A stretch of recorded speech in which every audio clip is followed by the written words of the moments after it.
of voting. Thank you so much, Senator Harris, for this conversation. A lot of Nah. I appreciate you taking it from the campaign. Late lunch เนาะ Chat with us about this historic moment for you. มากินแฮมเบอร์เกอร์ทำกันนะพวกเจ้าเด้อผมมีชีสผมมักชีส Thank you. It's great to be with you, Aaron. All right. Thank you, 19.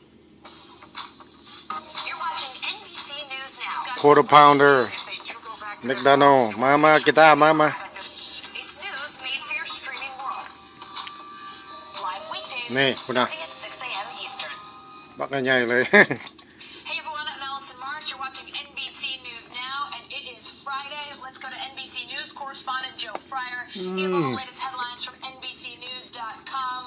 Joe, let's get this week wrapped up and get the weekend going. Yeah, no kidding, Allison. It is finally Friday. And first up, the latest on the 2020 race. Former Vice President Joe Biden and Senator Kamala Harris made their ticket official today.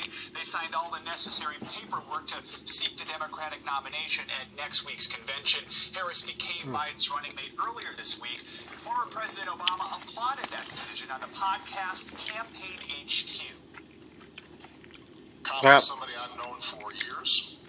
She is smart. She is tough.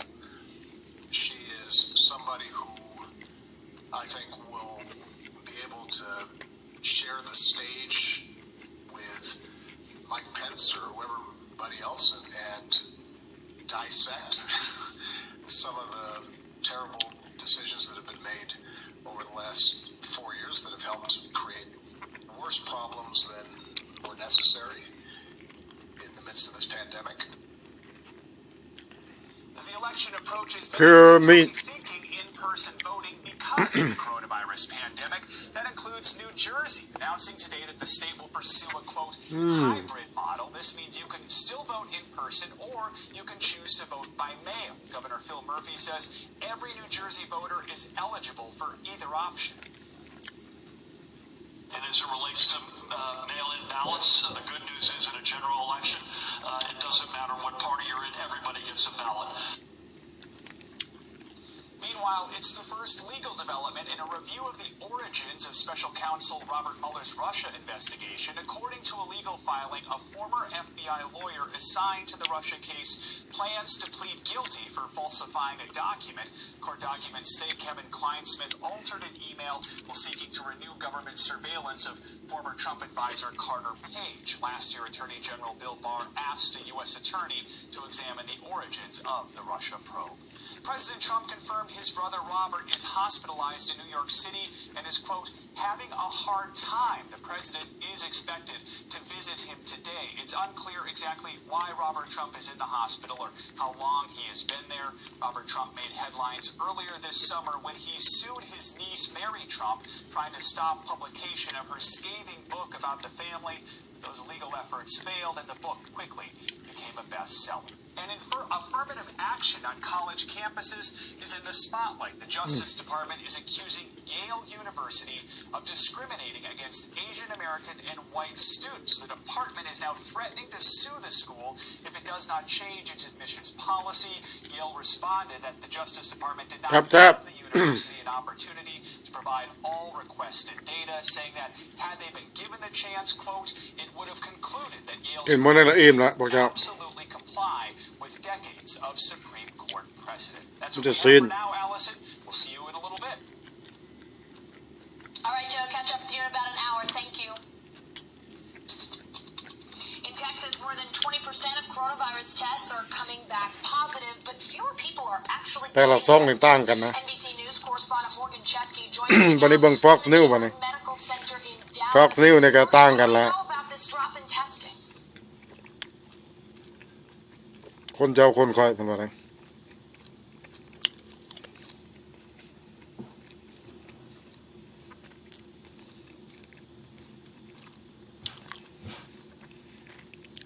นี่ฟังบ่ได้แคนาลี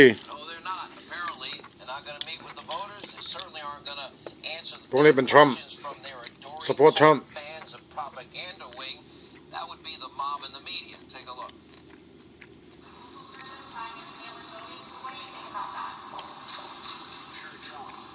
guys, let's go. Let's go. Come on. Okay, let's go. You guys, come on. Let's go. Come on, guys, let's go. You guys, let's go. Come on. All right, senior Washington correspondent Jeff Zeleny is joining me now. Couple notes, Jeff. One, not a whole lot of questions from reporters there. I mean, we keep pressing the Biden campaign. There needs to be more questions from reporters. You know that. Yeah, maybe two pressers. They can try to duck that too. Why bother? Mom and the media are already fawning over Kamala Harris, and of course they love Joe. They don't call him out on anything. The New York Toilet Paper Times called her a pragmatic moderate. That is another lie by the New York Toilet Paper Times. Georgie Stephanopoulos, Clinton hack turned make-believe journalist over at Fake News ABC. He's spreading the same BS. Take a look. Kamala Harris comes from the middle-of-the-road moderate wing of the Democratic Party, not the first choice of progressives, but Joe Biden. This historic move as the first woman of color on a national ticket will overcome that. That's not true. กินแฮมเบอร์เกอร์เนี่ยต้องกินโคคาโคล่านะมันถึงเข้ากันดีกินน้ำจะซื้อบ่ได้มันบ่แซ่บ Moderate. That would be except for her real voting record. 2019, for example, she's to the left of Bolshevik Bernie Sanders, along with her vow to, confiscate guns via executive fiat and order, and her support of Medicare for all with zero chance of you having your own healthcare provider. No choice. I thought liberals were pro-choice. And her sponsorship of the new Green Deal. She was a co-sponsor in the U.S. Senate. You know, the plan to ban fracking, Pennsylvania, Ohio, Michigan. You watching this? Limit, by the way, ban straws, limit red meat. That's all moderate, sure. I see Georgie hasn't changed since his days of trying to bully reporters into not publishing stories. พวก Fox News เนี่ยมา call people name เนาะ Georgie political hack masquerading as a journalist. And ABC News, well, they're not telling you the truth, and they're not alone. Naturally, some of Kamala Harris's biggest cheerleaders, they work for Fake News CNN, and they're fake. Here's what their vetting process looks fake like. Fake news. I think she gave a very powerful speech, and if there is any doubt that Kamala Harris is not going to be able to go on the attack as vice presidential candidates usually do, that was erased today. I thought Kamala Harris gave a fantastic speech.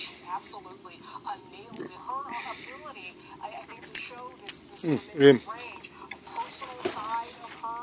Look, I mean, it was a beautiful speech. Both of them, they strengthen each other. I think if you're going to give a headline today, it would be Hope Reborn. It's as though she was saying them from the mountaintop, as opposed to just a gymnasium there. And I think that the Happy Friday. Work together was very apparent. กดไลค์กดแชร์เลยเด้อ Stay safe